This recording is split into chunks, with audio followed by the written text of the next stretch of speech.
പുതിയൊരു വീഡിയോയിലേക്ക് എല്ലാവർക്കും സ്വാഗതം. അങ്ങനെ ദേവയാനി മുത്തശ്ശീനോട് പറയാണ്, അവള് ഇങ്ങനെ മറ്റുള്ളവരെ കുറിച്ചൊന്നും ചിന്തിക്കുന്നില്ലല്ലോ, മറ്റുള്ളവർക്കും ഇവിടെ ഇങ്ങനെ അസുഖം വരുന്നുള്ള ആ ബോധമൊന്നും അവൾക്കില്ല, അവളോട് ഹോസ്പിറ്റലിൽ പോകാൻ പറഞ്ഞിട്ടും കേൾക്കുന്നില്ല എന്നൊക്കെ പറയുമ്പോൾ മുത്തശ്ശി പറയുന്നുണ്ടായിരുന്നു, അങ്ങനെയൊന്നുമല്ല, മോൾക്ക് അത്ര തളർച്ചയൊന്നും ഇല്ല എന്നല്ലേ നീ പറഞ്ഞു എന്നൊക്കെ പറയട്ടെ. അപ്പോൾ ഇവരിങ്ങനെ സംസാരിച്ചുകൊണ്ടിരിക്കുന്ന സമയത്താണ് ആദർശും നയനയും കൂടെ വരുന്നത് കേട്ടോ. അപ്പോൾ മോനെ, നീ അവളെയും കൊണ്ട് ഹോസ്പിറ്റലിൽ പോകാണെന്നൊക്കെ മുത്തശ്ശി ചോദിക്കും. അല്ല, അപ്പോൾ ആദർശ് പറയുന്നുണ്ടായിരുന്നു, അല്ല, അവൾക്ക് 2 ദിവസം അവളുടെ വീട്ടിലൊന്ന് പോയി നിൽക്കണം എന്ന് പറഞ്ഞു എന്ന് പറയട്ടെ. അപ്പോൾ ദേവയാനിക്ക് അത് ഇഷ്ടാവുന്നില്ല. അപ്പോൾ ദേവയാനി പറയുന്നുണ്ടായിരുന്നു, ഓരോരോ കാരണങ്ങൾ ഉണ്ടാക്കുകയാണ് ഹോസ്പിറ്റലിൽ പോവാതെ, എന്നിട്ട് വീട്ടിൽ പോയി നിൽക്കാൻ വേണ്ടിയിട്ട് എന്ന് പറയട്ടെ. അപ്പോൾ അസുഖം വരുമ്പോൾ ഹോസ്പിറ്റലിലേക്കല്ലേ പോവേണ്ടത്, അല്ലാതെ ഇങ്ങനെ ഇവളുടെ വീട്ടിലേക്കല്ലല്ലോ എന്നൊക്കെ പറഞ്ഞ് ദേവയാനിക്ക് അത് ഇഷ്ടാവുന്നില്ല കേട്ടോ. അപ്പോൾ അതുപോലെ തന്നെ മുത്തശ്ശി പറയുന്നുണ്ടായിരുന്നു, അസുഖം വരുമ്പോൾ ചിലപ്പോൾ പെൺകുട്ടികൾ അവരുടെ വീട്ടിൽ പോയി നിൽക്കണം, അച്ഛനും അമ്മേനെയും കാണണം എന്നൊക്കെ ആഗ്രഹിക്കും, അതൊരു തെറ്റൊന്നുമല്ല എന്നൊക്കെ പറയുന്നുണ്ടായിരുന്നു. പിന്നെ കുട്ടിക്കാലം മുതൽ അവളുടെ അമ്മമാരാണല്ലോ അവരെ കാണുന്നത്. അപ്പം അമ്മമാർക്കറിയാം അസുഖം വന്നാൽ എന്താ ചെയ്യേണ്ടതെന്നൊക്കെ അവർക്കറിയാം, അതൊക്കെ ചെയ്തു കൊടുത്തോളൂ എന്നൊക്കെ ഇങ്ങനെ പറയുന്നുണ്ടായിരുന്നു കേട്ടോ. അപ്പോൾ ദേവയാനിക്ക് നയന വീട്ടിലേക്ക് പോയി നിൽക്കുന്നതൊന്നും ഇഷ്ടമല്ല, അപ്പം അതിന് ഇങ്ങനെ എതിര് പറയുന്നുണ്ടായിരുന്നേ. അപ്പോൾ ഓരോരോ കാരണങ്ങൾ ഉണ്ടാക്കുകയാണ് ഇവള് എന്നൊക്കെ ഇങ്ങനെ പറയും. അപ്പോൾ ഇങ്ങനെ വീട്ടിലേക്ക് പോകുന്ന ഇഷ്ടമല്ല എന്ന് നയനയ്ക്ക് എന്തായാലും മനസ്സിലായിട്ടുണ്ടായിരുന്നു. അപ്പോൾ ആദർശാണെങ്കിലും പറയുന്നുണ്ടായിരുന്നു, അമ്മേ, അവൾ ഇങ്ങനെ എപ്പോഴും ഇങ്ങനെ വീട്ടിൽ പോയി നിൽക്കാറൊന്നുമില്ലല്ലോ, അപ്പോൾ അവൾക്ക് ഇങ്ങനെ വീട്ടിൽ പോകണമെന്ന് തോന്നി, അതൊരു തെറ്റൊന്നുമല്ലല്ലോ എന്നൊക്കെ പറയും കേട്ടോ. അപ്പോൾ എന്തായാലും ഹോസ്പിറ്റലിൽ പോയി കാണിക്കാനാണ് കേട്ടോ മുത്തശ്ശിയാണെങ്കിലും ഒക്കെ പറയുന്നത്. മോൾക്ക് തലചുറ്റലും തലവേദനയൊക്കെ ഉണ്ട് എന്നല്ലേ പറഞ്ഞത്, ചിലപ്പോൾ ഇനിയിപ്പോൾ അതൊരു സന്തോഷം നൽകുന്ന വാർത്തയാണെങ്കിലോ എന്നൊക്കെ ഇങ്ങനെ പറയും കേട്ടോ. കല്യാണം കഴിഞ്ഞ പെൺകുട്ടികൾക്ക് തലചുറ്റലും തലവേദനയൊക്കെ വരുമ്പോൾ നമ്മൾ ഇങ്ങനെ ഹോസ്പിറ്റലിൽ പോയി കാണിക്കണം എന്നൊക്കെയാണ് പറയുന്നത്. അപ്പോൾ ഒരു സന്തോഷ വാർത്തയാണെങ്കിലോ എന്നൊക്കെ പറയുമ്പോൾ ആദർശ് എന്ന് വെച്ചാന്ന് ഇങ്ങനെ ചോദിക്കുന്നുണ്ടായിരുന്നേ. അപ്പോൾ എന്തായാലും പിന്നീട് ദേവയാനി പറയുന്നുണ്ടായിരുന്നു, അങ്ങനെയാണെങ്കിൽ എൻ്റെ ഒരു ഫ്രണ്ട് ഉണ്ട്, ഞാൻ അവളെ വിളിച്ച് പറഞ്ഞോളാം, അവളെ പോയി കാണിച്ചാൽ മതി എന്നൊക്കെ പറയൂ കേട്ടോ. പിന്നീട് ദേവയാനി ആണെങ്കിലും നയനയോടായിട്ട് തന്നെ പറയുന്നുണ്ടായിരുന്നു, എനിക്ക് നിൻ്റെ കുഞ്ഞിനെ താലോലിക്കാൻ വലിയ താല്പര്യമൊന്നുമില്ല, പക്ഷേ എനിക്ക് എൻ്റെ മകനെ കുഞ്ഞിനെ താലോലിക്കണം എന്നൊക്കെ ഉണ്ട് എന്നൊക്കെ ഇങ്ങനെ ഭയങ്കര സന്തോഷത്തിൽ പറയുന്നുണ്ടായിരുന്നു കേട്ടോ. അപ്പോൾ എന്തായാലും അവളെ പോയി കാണിച്ചാൽ മതി എന്നൊക്കെ ഇങ്ങനെ മുത്തശ്ശിയാണെങ്കിലും ഇങ്ങനെ പറയുന്ന സമയത്ത് നയന പറയുന്നുണ്ടായിരുന്നു, അമ്മയും മുത്തശ്ശിയും വിചാരിക്കുന്ന പോലെ എനിക്ക് അങ്ങനത്തെ പ്രശ്നങ്ങളൊന്നുമില്ല എന്നൊക്കെ ഇങ്ങനെ പറയും കേട്ടോ. അതിന് വേണ്ടിയിട്ട് ഞാൻ ഹോസ്പിറ്റലിലേക്ക് പോകുന്നില്ല എന്ന് പറയും. പിന്നീട് നയനയാണെങ്കിലും വീട്ടിലേക്കും പോകുന്നില്ല എന്ന് തീരുമാനിച്ച് അവിടെ നിന്ന് പോകാനായിട്ട് തുടങ്ങുമ്പോൾ ആദർശ് നയനെ എന്ന് പറഞ്ഞിങ്ങനെ വിളിക്കുകയാണ് കേട്ടോ. നയനിയാണെങ്കിലും ആദർശിനോട് തിരിഞ്ഞു നിന്നിട്ട് പറയുന്നുണ്ടായിരുന്നു, ഇനിയിപ്പോൾ അമ്മയുടെ വാശി നടക്കാത്തതുകൊണ്ട് ഞാൻ വീട്ടിലേക്ക് പോയാൽ, അമ്മേനെ ധിക്കരിച്ച് വീട്ടിലേക്ക് പോയിട്ടുണ്ടെങ്കിൽ അങ്ങനെ അമ്മയ്ക്കത് വലിയ വിഷമാവും, എന്തായാലും ഞാൻ ഇങ്ങനെ വീട്ടിലേക്ക് പോകുന്നില്ല എന്ന് പറഞ്ഞിട്ട് നയന അവിടെ നിന്ന് അങ്ങ് പോവാണ് കേട്ടോ. അപ്പോൾ മുത്തശ്ശിയാണെങ്കിലും ദേവേനയോട് പറയുന്നുണ്ടായിരുന്നു, നിൻ്റെ സ്വാർത്ഥതയ്ക്ക് വേണ്ടി മോളെ ഇങ്ങനെ നീ വീട്ടിലേക്ക് വിടാത്തത് വലിയ തെറ്റായി പോയി എന്നിങ്ങനെ പറയും കേട്ടോ. അപ്പോൾ ദേവേനയാണെങ്കിലും പറയാണ്, അവൾ വീട്ടിൽ പോയി നിൽക്കുന്നതുകൊണ്ട് എനിക്ക് വലിയ പ്രശ്നമൊന്നുമില്ല, പക്ഷേ ഇങ്ങനെ അവളുടെ പിറകെ ഇവനും പോവുമല്ലോ, അതെനിക്ക് ഇഷ്ടമല്ല എന്ന് പറയും കേട്ടോ. അപ്പോൾ ആദർശ അവിടെ വീട്ടിൽ പോയി നിൽക്കുന്നൊന്നും ഇഷ്ടമല്ല എന്നൊക്കെയാണ് കേട്ടോ നയനിനോട് നേരത്തെ അത് പറയുന്നുണ്ടായിരുന്നു. ഇങ്ങനെ നീ വീട്ടിലേക്ക് പോകുന്നതുകൊണ്ട് എനിക്ക് കുഴപ്പമൊന്നുമില്ല, പക്ഷെ നിന്റെ പിറകെ ഇവനും വരുമല്ലോ, ഇവനും നിന്നെ കാണാതിരിക്കാൻ പറ്റില്ലല്ലോ, അപ്പോൾ എൻ്റെ മകൻ അവിടെ വന്ന് നിൽക്കുന്നതൊന്നും എനിക്ക് ഇഷ്ടമല്ല എന്നാണ് കേട്ടോ നയനിനോട് പറയുന്നത്. നയന പോകുന്നത് അങ്ങ് ഇഷ്ടമല്ല എന്ന് തുറന്നു പറയാൻ പറ്റില്ലല്ലോ, അപ്പോൾ അതുകൊണ്ട് അങ്ങനെയുള്ള ഓരോ കാരണങ്ങളൊക്കെയാണ് കേട്ടോ നയനയോടും പറയുന്നത്. അതുതന്നെയാണ് മുത്തശ്ശിനോട് വീണ്ടും പറയുന്നത്. ആദർശാണെങ്കിലും ദേവയാനീനെ ഇങ്ങനെ കുറ്റപ്പെടുത്തുന്നുണ്ടായിരുന്നു കേട്ടോ. അവളിങ്ങനെ അവളുടെ വീട്ടിലേക്ക് അങ്ങനെ പോവാറൊന്നുമില്ലല്ലോ, ഇപ്പം അവൾ 2 ദിവസം അവളുടെ വീട്ടിൽ പോയി നിൽക്കണം എന്ന് പറഞ്ഞത് അമ്മ അവളോട് ഇങ്ങനെ പറഞ്ഞത് ഒട്ടും ശരിയായില്ല എന്നൊക്കെ ആദർശാണെങ്കിലും ദേവയാനീനെ കുറ്റപ്പെടുത്തുകയൊക്കെ ചെയ്യുന്നുണ്ടായിരുന്നു. അപ്പോൾ ദേവയാനിയാണെങ്കിലും ആദർശിനോടും ആ കാര്യങ്ങളൊക്കെ തന്നെയാണ് കേട്ടോ പറയുന്നത്. അവൾ പോയാൽ അവളുടെ പിറകെ നീയും പോവുമല്ലോ, അതെനിക്കിഷ്ടമല്ല, അങ്ങനെ തന്നെയാണ് കേട്ടോ ആദർശിനോടും പറയുന്നത്. അപ്പോൾ ആദർശിനാണെങ്കിലും അത് വലിയ സങ്കടമാവുന്നുണ്ട്. മുത്തശ്ശിക്കാണെങ്കിലും അത് തെറ്റാണെന്ന് ദേവയാനിനോട് തുറന്നു പറയുകയും ചെയ്തു കേട്ടോ. അപ്പോൾ ദേവയാനിക്കാണെങ്കിലും ഇങ്ങനെ നയന വീട്ടിലേക്ക് പോകുന്നതും അവളെങ്ങനെ കാണാതിരിക്കാനൊന്നും പറ്റുന്നില്ലല്ലോ. അപ്പോൾ മുത്തശ്ശി അത് പറയുന്നുണ്ടായിരുന്നു, നിനക്കിപ്പോൾ നീ ഇങ്ങനെ അവളോട് ഇങ്ങനെ പെരുമാറുന്നത് കണ്ടാൽ തോന്നും നിനക്ക് നയന മോളെ കാണാതിരിക്കാൻ പറ്റില്ല എന്നൊക്കെയാണ് എന്നൊക്കെ ഇങ്ങനെ പറയുന്നുണ്ടായിരുന്നേ. പിന്നീട് നയനിയാണെങ്കിലും ആകെ ഇങ്ങനെ സങ്കടപ്പെട്ട് വന്ന് നിൽക്കുന്ന സമയത്ത് നവ്യ അവിടേക്ക് വന്നിട്ട് ചോദിക്കുന്നുണ്ടായിരുന്നു, നീ എന്താ വീട്ടിലേക്ക് പോവാന്ന് പറഞ്ഞിട്ട് പോയില്ലേ എന്നൊക്കെ ചോദിക്കും കേട്ടോ. അപ്പം ഞാൻ പോകുന്നില്ല, ആദർശേട്ടൻ്റെ അമ്മയ്ക്ക് ഞാൻ ഇവിടുന്ന് പോകുന്നത് ഇഷ്ടമല്ല, അതുകൊണ്ട് ഇനിയിപ്പോൾ അമ്മേനെ ധിക്കരിച്ച് ഞാൻ പോയിട്ട് എന്തിനാ ഇവിടെ ഞാനൊരു പ്രശ്നം ഉണ്ടാക്കുന്നത്, അതുകൊണ്ട് ഞാൻ പോകുന്നില്ല എന്ന് പറയട്ടെ. ഇതിപ്പോൾ വല്ലാത്തൊരു സ്വഭാവമാണല്ലോ, നിന്നെ ഇങ്ങനെ കാണണ്ടെന്നും പറയും, അതേസമയം നിന്നോട് പോകണ്ടെന്നും പറയും, ഇത് വല്ലാത്തൊരു സ്വഭാവമാണല്ലോ, അപ്പോൾ നിനക്ക് സ്വന്തമായിട്ട് ഒരു തീരുമാനമൊന്നും വേണ്ടേ എന്നൊക്കെ ഇങ്ങനെ നയനിനോട് ചോദിക്കുന്നുണ്ടായിരുന്നു കേട്ടോ. അപ്പോൾ നയനിയാണെങ്കിലും ആകെ സങ്കടപ്പെട്ട് നിൽക്കുകയാണ്. അപ്പോൾ അവരുടെ ഇതിന് വേണ്ടിയിട്ട് നീ ഇങ്ങനെ വീട്ടിലേക്ക് പോകണ്ടെന്ന് വെച്ചാൽ ശരിയായില്ല എന്നൊക്കെ നവ്യ തുറന്നു പറയുന്നുണ്ടായിരുന്നേ. അപ്പോൾ എനിക്കാണെങ്കിലും ഇങ്ങനെ വഴക്കുണ്ടാക്കാൻ താല്പര്യമില്ലാത്തതുകൊണ്ട് പോയില്ല എന്നൊക്കെയാണ് കേട്ടോ പറയുന്നത്.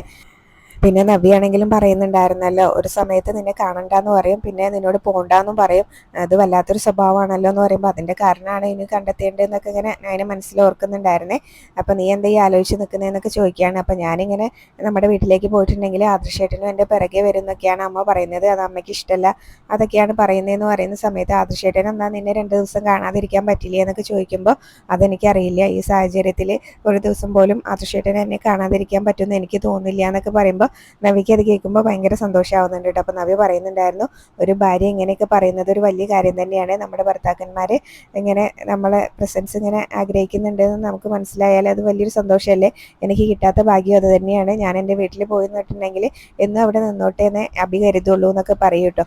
അപ്പോൾ നൈനിയാണെങ്കിലും പറയുന്നുണ്ടായിരുന്നു എല്ലാം ശരിയാവും എന്ന് പറയട്ടെ. അപ്പോൾ ഈ സമയത്ത് നവ്യ പറയുന്നുണ്ടായിരുന്നു, അതെന്തെങ്കിലും ആയിക്കോട്ടെ, ഇനിയിപ്പോൾ ആദർശേട്ടന് നിന്നോടുള്ള ഇതിങ്ങനെ മാറാതെ നീ നോക്കിക്കോണം, അവിടെ വേണം ഇങ്ങനെ നിങ്ങൾ രണ്ടാളെയും തമ്മിൽ ഇങ്ങനെ അകറ്റാൻ വേണ്ടി ഇവിടെ പലരും ഉണ്ട്, നമ്മുടെ അമ്മായിമ്മമാർ ഉൾപ്പെടെയുള്ളവരെയാണ് ഞാൻ പറഞ്ഞതെന്നൊക്കെ പറയൂട്ടോ. ആദർശേട്ടൻ നിന്നെ വെറുത്തിട്ടുണ്ടെങ്കിൽ പിന്നെ നിൻ്റെ അമ്മായിമ്മ നീ എന്നും നമ്മുടെ വീട്ടിൽ നിന്നോട്ടെ എന്നൊക്കെ വിചാരിച്ചോളൂ എന്നൊക്കെ പറയുമ്പോൾ അതൊക്കെ പറഞ്ഞിട്ട് നവ്യ അവിടെ നിന്ന് പോകുമ്പോൾ നൈനിങ്ങനെ മനസ്സിലോർക്കുന്നുണ്ടായിരുന്നു, ഇനി എൻ്റെ അമ്മായിമ്മ അങ്ങനെ കരുതുന്നൊന്നും എനിക്ക് തോന്നുന്നില്ല എന്നൊക്കെ ഇങ്ങനെ ഞാൻ മനസ്സിലോർക്കുകയാണ് കേട്ടോ. പിന്നീട് അനാമികയാണെങ്കിലും അനാമികയുടെ വീട്ടിലേക്ക് വന്നിട്ടുണ്ട്, ഭയങ്കര ദേഷ്യത്തിലാണ് കേട്ടോ. അനിയും നന്ദും റോഡിൻ്റെ അവിടെ ഒന്ന് സംസാരിക്കുന്നത് കണ്ടുകൊണ്ടാണല്ലോ വന്നത്. അപ്പോൾ അതുതന്നെയാണ് കേട്ടോ വന്നിട്ട് പറയുന്നതും, അവനിങ്ങനെ 3 ബ്രാഞ്ചിൻ്റെ ചുമതല ഏൽപ്പിച്ചിട്ടുണ്ട്, എന്നിട്ട് ഒരു ഭാരിച്ച ജോലിയാണ് അവനെ ഏൽപ്പിച്ചിട്ടുള്ളത്, അതിൻ്റെ ഇടയിലും അവളെങ്ങനെ കാണാനും സംസാരിക്കാനൊക്കെ അവൻ സമയം കണ്ടെത്തുന്നുണ്ട്, എൻ്റെ കൂടെ സമയം ചെലവഴിക്കാനേ അവന് സമയമില്ലാത്തുള്ളൂ എന്നൊക്കെ പറയട്ടെ. പോരാത്തതിന് ഇപ്പം അവളിങ്ങനെ SI ആവാനും കൂടെ പോവാണ്, അതെങ്ങനെയും തടയാൻ പറ്റുമോ, അത് തടഞ്ഞിട്ടില്ലെങ്കിൽ വല്യമ്മ എനിക്ക് തന്ന മാല മോഷണം പോയതുൾപ്പെടെ പല കാര്യങ്ങളും അവൾ കുത്തിപ്പൊക്കിക്കൊണ്ടുവരും, പിന്നെ നമ്മുടെ കാര്യങ്ങളൊന്നും അവിടെ നടക്കില്ല എന്നൊക്കെ പറഞ്ഞ് വേണുവിനോട് അതെങ്ങനെയും തടയാൻ പറ്റുമോ എന്നൊക്കെ ചോദിക്കുകയാണ് കേട്ടോ. അപ്പോൾ തടഞ്ഞല്ലേ പറ്റുള്ളൂ എന്ന് വേണും പറയുന്നുണ്ടായിരുന്നു. അവളാണെങ്കിലും ഇങ്ങനെ ഒരാണിനേക്കാളും കരുത്തുള്ള പെണ്ണാണല്ലോ എന്നൊക്കെ ഇങ്ങനെ പറഞ്ഞിട്ട് വേണുവാണെങ്കിലും പറയുകയാണ് കേട്ടോ. അപ്പോൾ അതെങ്ങനെയും തടയാൻ വേണ്ടിയിട്ട് അവരെന്തോ പ്ലാൻ ചെയ്യുന്നുണ്ട്. അപ്പോൾ രേവതി ആണെങ്കിലും അത് ചോദിക്കുന്നുണ്ടായിരുന്നു കേട്ടോ. അപ്പോൾ കള്ളങ്ങളുടെ പുറത്താണ് കള്ളങ്ങൾ പറഞ്ഞ് പിടിച്ച് നിൽക്കുന്നത്, അവിടെ കയറി കൂടാൻ കുറേ കള്ളങ്ങൾ പറഞ്ഞു, അവിടെ കയറി കൂടിയ ശേഷം കള്ളങ്ങളുടെ പുറത്ത് കള്ളങ്ങൾ പറഞ്ഞാണ് പിടിച്ചു നിൽക്കുന്നത്. അപ്പോൾ അതൊക്കെ ഇനിയിപ്പോൾ അനിയുടെ സ്വത്ത് മോഹിച്ചിട്ട് തന്നെയാണ് അനാമികയും അവിടെ നിൽക്കുന്നതെന്ന് അനാമികയും തുറന്ന് പറയുന്നുണ്ട് കേട്ടോ. അപ്പോൾ അതൊക്കെ നമ്മുടെ കയ്യിലേക്ക് വരാൻ കുറച്ചുകൂടെ സമയമെടുക്കും, ഇതിൻ്റെ ഇടയിൽ അവൾ SI ആയിട്ട് വന്നിട്ടുണ്ടെങ്കിൽ എല്ലാം ഇങ്ങനെ നമ്മൾ വിചാരിച്ച പോലെ കാര്യങ്ങളൊന്നും നടക്കില്ല എന്ന് പറയാൻ കേട്ടോ. അപ്പോൾ വേണുവിന് ആ ഒരു പേടിയുണ്ട്, ഇനിയിപ്പോൾ കള്ളക്കേസിൽ എങ്ങാനും കുടുക്കിയാലോ എന്നുള്ളൊരു പേടിയും കൂടെ ഉണ്ട് കേട്ടോ, അല്ലാതെ തന്നെ ഒരുപാടുണ്ടല്ലോ. അപ്പോൾ അതുകൊണ്ട് തന്നെ വേണുവാണെങ്കിലും അതെങ്ങനെയും തടഞ്ഞല്ലേ പറ്റുള്ളൂ എന്ന് പറയാൻ കേട്ടോ. അപ്പോൾ അനാമികയാണെങ്കിലും അത് തന്നെയാണ് കേട്ടോ വേണുവിനോട് ആവശ്യപ്പെടുന്നതും. ഇനിയിപ്പോൾ ഇങ്ങനെ അവളിങ്ങനെ SI ടെസ്റ്റ് പാസ്സായി എന്ന് അറിഞ്ഞപ്പോൾ കൂടുതൽ സന്തോഷിച്ചത് അനിയനെയാണ് എന്ന് പറയൂ കേട്ടോ. അപ്പോൾ അതെങ്ങനെയും ഇല്ലാതാക്കണം. ഇപ്പോൾ അവളുടെ ചേച്ചിക്കാണെങ്കിൽ അവിടെ കൂടുതൽ അധികാരങ്ങൾ കൊടുത്തിട്ടുണ്ടല്ലോ, ഇങ്ങനെ വല്യമ്മയാണെങ്കിലും അവളാണെങ്കിലും വലിയ ഡിസൈനറാണെന്ന് പറഞ്ഞ് മൂർത്തി ജ്വല്ലറിയിൽ അങ്ങ് പടർന്ന് പന്തലിക്കല്ലേ എന്നൊക്കെ പറഞ്ഞ് ആ ഒരു ദേഷ്യം കൂടെ ഉണ്ട് കേട്ടോ അനാമികയ്ക്ക്. അതൊക്കെ പറഞ്ഞ് അവിടെ നിന്ന് അങ്ങ് ദേഷ്യത്തിൽ പോകുന്ന സമയത്തും വേണുവിൻ്റെ ചിന്തയും ഇങ്ങനെ നന്ദു SI ആവുന്നത് എങ്ങനെയും തടയണം എന്നൊക്കെ തന്നെയാണ് കേട്ടോ. പിന്നീട് അനാമികയാണെങ്കിലും അനീൻ്റെ അടുത്ത് വന്ന് ചോദിക്കുന്നുണ്ടായിരുന്നു, നീ എവിടേക്കാണ് നേരത്തെ പോയതെന്ന് ചോദിക്കും കേട്ടോ. അപ്പോൾ നിനക്ക് ഇങ്ങനെ 3 ബ്രാഞ്ചിൻ്റെ ചുമതലയുണ്ട്, നീ ഓഫീസിലേക്കൊന്നും പോകുന്നില്ല എന്ന് എനിക്ക് നന്നായിട്ട് അറിയാമെന്ന് പറയുമ്പോൾ അനി പറയാണ്, അതിന് ഓഫീസിലേക്ക് പോകുന്ന സമയമാവുന്നല്ലേ ഉള്ളൂ, ഞാൻ അങ്ങോട്ട് പോകാനാണ് റെഡി ആയിക്കൊണ്ടിരിക്കുന്നതെന്ന് പറയട്ടോ. അപ്പോൾ ഇതിന് മുന്നേ നീ എവിടേക്കാണ് പോയതെന്ന് ചോദിക്കുമ്പോൾ അനി പറയാണ്, ഞാൻ നടക്കാൻ പോയതാണെന്ന് പറയട്ടോ. അപ്പോൾ നടക്കാൻ പോയപ്പോൾ നിൻ്റെ കൂടെ അവിടെ ആരെങ്കിലുമൊക്കെ ഉണ്ടായിരുന്നു എന്ന് ചോദിക്കുമ്പോൾ അനി പറയാണ്, അവിടെ കുറേ ആളുകളും ഉണ്ടായിരുന്നു, അതുപോലെ തന്നെ പട്ടിയും പൂച്ചയൊക്കെ ഉണ്ടായിരുന്നു എന്ന് പറയട്ടോ. അപ്പോൾ അതൊക്കെ കേൾക്കുമ്പോൾ അനാമികയ്ക്കും ദേഷ്യമൊക്കെ വരുന്നുണ്ട്. അനാമിക അതിൻ്റെ കൂടെ തന്നെ ചോദിക്കുന്നുണ്ടായിരുന്നു, നിന്റെ കാമുകി ഉണ്ടായിരുന്നോ നന്ദു ഉണ്ടായിരുന്നോ എന്നാണ് ചോദിച്ചതെന്ന് പറയട്ടോ. അപ്പോൾ ഗ്രൗണ്ടിൽ വെച്ചിട്ട് അവളെ ഇങ്ങനെ അവളുടെ ഫ്രണ്ട്സിനെയൊക്കെ കണ്ടായിരുന്നു എന്ന് പറയട്ടോ. അതൊക്കെ പറഞ്ഞ് അവിടെ നിന്ന് അനി പോകുന്ന സമയത്താണെങ്കിലും അനാമിക പിറകെ ചെന്നിട്ട് അനീനെ പിടിച്ച് നിർത്തി ചോദിക്കുകയാണ്, അപ്പോൾ നിനക്ക് അവളെ കാണാനൊക്കെ നല്ല സമയമുണ്ടല്ലോ, അവളോട് സംസാരിക്കാനും നിനക്ക് സമയമുണ്ട് എന്നൊക്കെ ഇങ്ങനെ പറഞ്ഞിട്ട് അതിൻ്റെ പേരിൽ പിന്നെ വഴക്കാവുന്നുണ്ടായിരുന്നു കേട്ടോ. അപ്പോൾ അനിയാണെങ്കിലും ചോദിക്കുന്നുണ്ടായിരുന്നു, നീയും നിൻ്റെ ഫ്രണ്ട്സിനെയൊക്കെ കാണാൻ പോവാറില്ലേ, ഞാനത് തടയാറൊന്നുമില്ലല്ലോ എന്നൊക്കെ പറയുന്നുണ്ടായിരുന്നു കേട്ടോ. അപ്പോൾ ഞാൻ നിനക്ക് ഇഷ്ടമില്ലാത്ത ഫ്രണ്ടിൻ്റെ കൂടെ ഒന്നും ഇതുവരെ പോയിട്ടില്ലല്ലോ എന്ന് പറയുമ്പോൾ അനിയാണെങ്കിലും പറയുന്നുണ്ടായിരുന്നു, നീയും നിൻ്റെ ഒരു ഫ്രണ്ടുമായിട്ട് ഇങ്ങനെ ബൈക്കിൽ പോകുന്നതൊക്കെ ഞാൻ എൻ്റെ കണ്ണോട് കണ്ടിട്ടുണ്ട് എന്നൊക്കെ പറയൂ കേട്ടോ. അപ്പോഴും നിനക്ക് ഇഷ്ടമില്ലാത്ത ഫ്രണ്ടിൻ്റെ കൂടെ ഒന്നുമില്ലല്ലോ ഞാൻ പോയത് എന്നൊക്കെ ഇങ്ങനെ അനിയനോട് ഇങ്ങനെ അനാമിക ചോദിക്കുന്നുണ്ടായിരുന്നു. അപ്പോൾ അത് അനാമിക അങ്ങനെ ചോദിക്കുന്ന സമയത്ത് അനി പറയുന്നുണ്ടായിരുന്നു, അതൊന്നും എന്നെ ബാധിക്കുന്ന വിഷയമല്ല, എനിക്ക് എന്തായാലും എൻ്റെ ഫ്രണ്ട്സിനെ കണ്ട് സംസാരിക്കുകയും ഒക്കെ ചെയ്യാമെന്നൊക്കെ ഇങ്ങനെ പറയട്ടോ. അപ്പോൾ അതിൽ നീ ഇങ്ങനെ ഇടപെടേണ്ട കാര്യമില്ല എന്ന് പറയും, അല്ലെങ്കിലും നീ എന്തിനാ അതിലൊക്കെ ഇടപെടുന്നത്, നമ്മൾ തമ്മിൽ ഒരു താലി കെട്ടിയ ബന്ധം മാത്രമേ ഉള്ളൂ, അതിനപ്പുറത്തുള്ള ഒരു ബന്ധം ഇല്ലല്ലോ എന്ന് പറയുമ്പോൾ അനാമിക ചോദിക്കുകയാണ്, അതിനപ്പുറത്തുള്ള ബന്ധം നിനക്കും വലിയ താല്പര്യം ഇല്ലല്ലോ, അതുകൊണ്ട് എൻ്റെ താല്പര്യം അങ്ങ് കെട്ടുപോയി എന്നൊക്കെ പറയട്ടോ. എന്നാൽ പിന്നെ എൻ്റെ കാര്യത്തിലൊന്നും നീ ഇടപെടാനും ഒന്നും നിൽക്കണ്ട എന്നൊക്കെ പറഞ്ഞിട്ട് അനി അവിടെ നിന്ന് അങ്ങ് ദേഷ്യപ്പെട്ട് പോകട്ടോ. അപ്പോൾ അനാമികയാണെങ്കിലും എന്തായാലും ആകെ ദേഷ്യമൊക്കെ വരുന്നുണ്ട്. പിന്നീട് ദേവയാനിയാണെങ്കിലും കുറച്ച് തുളസിയൊക്കെ പറിച്ചുകൊണ്ട് വന്നിട്ടുണ്ട് കേട്ടോ നയനയുടെ അടുത്തേക്ക്. അപ്പോൾ ആവി പിടിക്കാൻ വേണ്ടിയിട്ട് പറയുന്നുണ്ടായിരുന്നു. വന്നിട്ട് നിൻ്റെ വീട്ടിൽ പോയാലും നിൻ്റെ അമ്മയും ഇതൊക്കെ തന്നെയല്ലേ ചെയ്തു തരാറുള്ളത്, ഇത് ആവി പിടിച്ചോ എന്നൊക്കെ പറഞ്ഞിട്ട് അത് കയ്യിലേക്ക് അങ്ങ് കൊടുക്കുന്നുണ്ടായിരുന്നു കേട്ടോ. അപ്പോൾ ഇപ്പം എങ്ങനെയുണ്ട്, ശരിക്കും നിനക്ക് തലവേദന ഉണ്ടോ എന്നൊക്കെ ചോദിക്കുന്നുണ്ടായിരുന്നു നയനയോട്.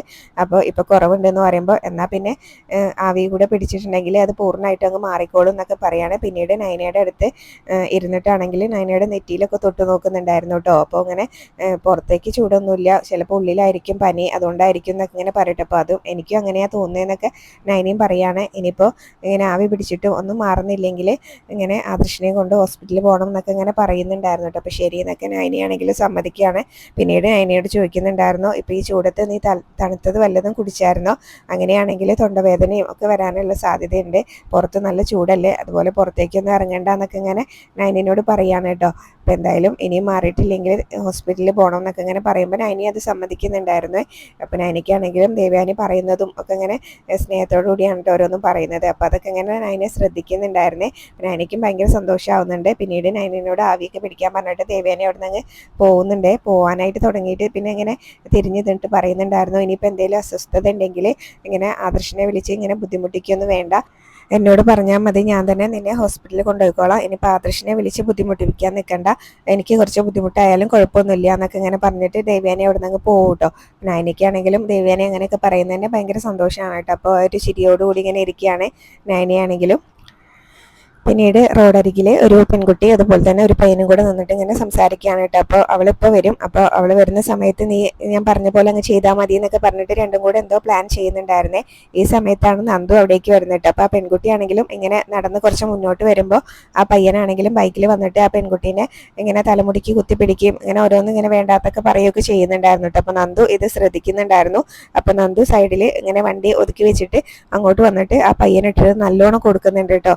അപ്പം നല്ല അടി തന്നെ അയാൾക്ക് കിട്ടുന്നുണ്ടായിരുന്നു. അപ്പോൾ ആ നന്ദുവിൻ്റെ അടിയിൽ അയാൾക്കൊന്നും ചെയ്യാൻ പറ്റുന്നില്ല കേട്ടോ. അപ്പോൾ ഇത്രയ്ക്ക് അങ്ങ് പ്രതീക്ഷിച്ചിട്ടുണ്ടായിരുന്നില്ല അവരെന്ന് തോന്നുന്നുണ്ട്. അപ്പം എന്തായാലും നന്ദു ആണെങ്കിലും ഇങ്ങനെ അയാളോട് ഇങ്ങനെ അടിച്ച് ശരിയാക്കിയതിന് ശേഷമാണ് കേട്ടോ പറയുന്നത്, ഇങ്ങനെ നീ എന്ത് തെറ്റാ അവളോട് ചെയ്തതെന്നൊന്നും എനിക്കറിയില്ല, എന്തായാലും മാപ്പ് പറയണമെന്ന് പറയും കേട്ടോ. അപ്പോഴേക്കും ആ പെൺകുട്ടി മുന്നിലേക്ക് വരുന്നുണ്ടായിരുന്നേ. അപ്പം മാപ്പ് പറയാൻ വേണ്ടിയിട്ട് പറയുന്നുണ്ടായിരുന്നു കേട്ടോ. അപ്പം നീ എന്തിനാ അവളോട് ഇങ്ങനെ മോശമായിട്ട് ഇങ്ങനെ ഈ റോഡിൽ വെച്ച് പെരുമാറിയെന്നൊക്കെ ചോദിക്കുമ്പോൾ അവൾ എന്നെ തേച്ചിട്ട് പോയി എന്നൊക്കെ ഇങ്ങനെ പറയുന്നുണ്ട് കേട്ടോ. അപ്പം എന്തായാലും അവളോട് മാപ്പ് പറയാൻ പറയുമ്പോൾ ആ പയ്യനാണെങ്കിൽ മാപ്പ് എന്നൊക്കെ ഇങ്ങനെ പറയുകയാണ്. എന്നിട്ട് ആ പയ്യൻ അങ്ങ് വിട്ടയക്കുന്നുണ്ടായിരുന്നു. അപ്പോൾ ആ കുട്ടിയാണെങ്കിലും നന്ദുവിനോട് നന്ദിയൊക്കെ പറയുന്നുണ്ട് കേട്ടോ. അപ്പോൾ പിന്നീട് നന്ദു ചോദിക്കുന്നുണ്ടായിരുന്നു, ഞാൻ തന്നെ ഡ്രോപ്പ് ചെയ്യണമെന്നൊക്കെ ചോദിക്കട്ടെ. അപ്പോൾ വേണ്ടാന്ന് പറയുകയാണ് ആ കുട്ടി. അപ്പോൾ എന്തായാലും നിങ്ങൾ തമ്മിലുള്ള പ്രശ്നം എന്താണെന്നൊന്നും എനിക്കറിയില്ലായിരുന്നു. അപ്പോൾ എന്തായാലും ഇങ്ങനെയുള്ള കാഴ്ചയൊന്നും എന്നെ കൊണ്ട് കണ്ടു നിൽക്കാൻ പറ്റില്ല, അതുകൊണ്ടാണ് കയറി ഇടപെട്ടതെന്ന് പറയും കേട്ടോ. പിന്നീട് നന്ദു പോകാനായിട്ട് അങ്ങ് തിരിഞ്ഞ് നടക്കുകയാണ്. അപ്പോൾ തിരിഞ്ഞ് നടക്കുമ്പോഴും നന്ദു മനസ്സിലോർക്കുന്നത് സർവീസിൽ കയറുന്നതിന് മുന്നേ ഇതൊക്കെ ഒരു പാടാണെന്ന് ഇങ്ങനെ ഓർത്തുകൊണ്ട് നടക്കുന്ന നന്ദുവിനെ കാണിച്ചുകൊണ്ടാണ് കേട്ടോ ഇന്നത്തെ എപ്പിസോഡ് അവസാനിച്ചിട്ടുള്ളത്.